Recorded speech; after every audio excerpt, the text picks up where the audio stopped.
Fala galera, aqui é Guilherme Rezende, professor de Processo Penal e Legislação Institucional aqui no Estratégia Carreira Jurídica e promotor de justiça no Ministério Público do Estado do Paraná. Nós vamos continuar o nosso projeto 50 Dicas para Ministério Público e antes de mais nada, eu gostaria de convidá-los para nos seguir no nosso canal no Estratégia Carreira Jurídica aqui no YouTube e ativar o sininho para novas notificações. Também gostaria de deixar para vocês os meus contatos nas redes sociais, tá aí no QR Code, @prof.guilhermerezende. E o tema da nossa dica de hoje é o Ministério Público e o Acordo de Não Persecução Penal. Galera, o nosso sistema de justiça tem enfrentado aí algumas alterações significativas em termos de perspectiva ao longo desses últimos anos. Eu trago para vocês aqui um histórico desse nosso sistema de justiça para mostrar para vocês que a justiça criminal consensuada tem ganhado espaço para substituir aquele modelo tradicional do full trial que nós estamos habituados a ver, no qual nós temos uma tensão entre o Ministério Público de um lado e a defesa de outra, funcionando o juiz como uma parte imparcial, um terceiro que fica posicionado de forma equidistante entre as partes. Esse modelo, então, vem sendo substituído cada vez mais por um modelo no qual Ministério Público e defesa convergem na busca de um resultado. Eles celebram um acordo para evitar essa discussão do processo em juízo. Galera, e nós temos, então, numa linha do tempo, a Lei 9.099 de 1995, que é a Lei dos Juizados Especiais, que trouxe ali timidamente os institutos da transação penal e da suspensão condicional do processo, dizendo o seguinte: Ministério Público, você pode realizar acordos com o investigado ou com o denunciado, desde que presente os requisitos legais. E eu digo que esse avanço foi um avanço tímido, porque nós tivemos patamares de pena bem reduzidos. A transação penal destina-se a crimes que tenham pena máxima menor ou igual a 2 anos, ao passo que a suspensão condicional do processo destina-se a crimes que tenham pena mínima menor ou igual a 1 ano. Percebam aqui, então, que o acordo ou estes acordos se restringem a hipóteses bem delimitadas, num universo que nós temos de vários crimes que fogem desse patamar de pena. Mas, na sequência, nós tivemos uma ampliação desse espaço de consenso por meio dos institutos da colaboração, da delação premiada, que vêm previstas aí em legislação esparsa, que vêm previstas, inclusive, no nosso Código Penal. Até que, em 2017, uma resolução do Conselho Nacional do Ministério Público disciplinou o Acordo de Não Persecução Penal. Essa resolução número 181, que é a resolução que disciplina o procedimento investigatório criminal e, portanto, é uma velha conhecida do Ministério Público. Galera, ali foi ampliado o espaço de consenso para abranger crimes cometidos sem violência ou grave ameaça e que tivessem pena mínima menor do que 4 anos. Quando essa resolução foi editada, foi publicada, muita discussão surgiu sobre a sua constitucionalidade.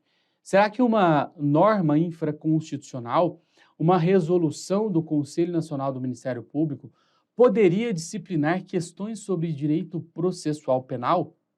Essa discussão chegou no STF, mas o STF sequer chegou a apreciá-la, porque em 2019 o pacote anticrime introduziu o artigo 28A no Código de Processo Penal, disciplinando este acordo de não persecução penal e fixou as diretrizes que estão no artigo 28A. Vejam aí, galera, nós temos a seguinte situação: não sendo o caso de arquivamento e tendo o investigado confessado formal e circunstancialmente a prática de infração penal, e aqui, olha só, sem violência ou grave ameaça e com pena mínima inferior a 4 anos, o Ministério Público poderá propor acordo de não persecução penal. Vejam que nós ampliamos por demasiado espaço de consenso para permitir acordos para crimes que não tenham sido cometidos com violência ou grave ameaça e que tenham pena mínima menor do que 4 anos. Atenção, porque a pena tem que ser inferior ou não menor, e não menor ou igual a 4 anos. Nós temos aqui, então, um universo muito maior de infrações penais.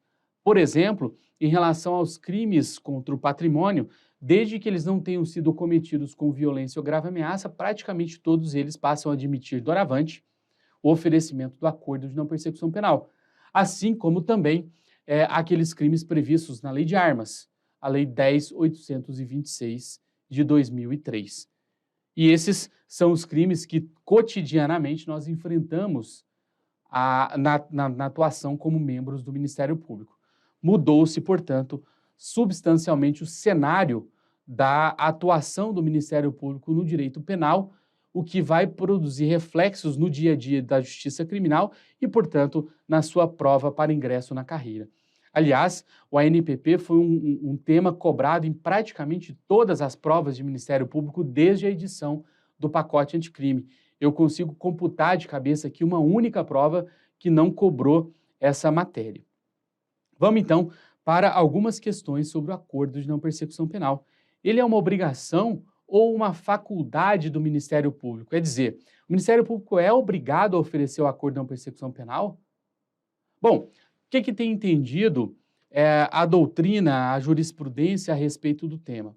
O STJ, por meio da sua jurisprudência em tese número 185, diz que o ANPP não é um direito público subjetivo do investigado, que pode, portanto, ser proposto pelo Ministério Público. E aí, eu sublinho aqui, pode ser proposto pelo Ministério Público. Seria ele, então, uma faculdade do membro do Ministério Público, mas não é uma faculdade absoluta, a ponto de parte da doutrina afirmar que nós temos aqui uma discricionariedade regrada, porque o promotor de justiça ou procurador da República, ele pode deixar de oferecer, mas a sua baliza será sempre a lei. Ele deve avaliar, a partir do caso concreto, se estão presentes ou não os requisitos para agir dentro desses parâmetros legais. E aí eu chamo a atenção de vocês para essa parte final do artigo 28A, desde que necessário e suficiente para a prevenção e reprovação do crime. Esse é um juízo que cabe ao Ministério Público realizar. E a gente passa, então, para o próximo questionamento. Será que o Judiciário pode obrigar o Ministério Público a oferecer o acordo de não persecução penal? E a resposta aqui é não. O Judiciário não pode obrigar o Ministério Público a oferecer esse acordo de não persecução penal.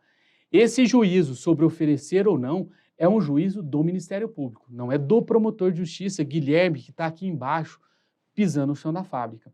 É do Ministério Público enquanto instituição. Por quê? Porque o não oferecimento do ANPP, ele pode causar no investigado algum tipo de insurgência, levando o investigado a levar essa situação às instâncias de controle do Ministério Público internamente, a instância de revisão do Ministério Público. Vejam, inclusive, que o parágrafo 14 do artigo 28A traz a possibilidade de interposição de uma espécie de recurso, uma provocação da instância de revisão do Ministério Público para que eles avaliem se é o caso de manter a minha deliberação sobre o não oferecimento ou oferecer naquele caso concreto. Vejam, então, que esta decisão ela é do Ministério Público e, em caso de insurgência do beneficiário ou do pretenso beneficiário, e aqui só cabe a ele, é possível que se provoque a instância de revisão do Ministério Público para que ela decida a respeito disso. O STJ já decidiu que a possibilidade de oferecimento do acordo de não persecução penal é conferida exclusivamente ao Ministério Público, não cabendo ao Judiciário determinar que o parquê oferte. Ok, galera? É isso aí. Até a nossa próxima dica.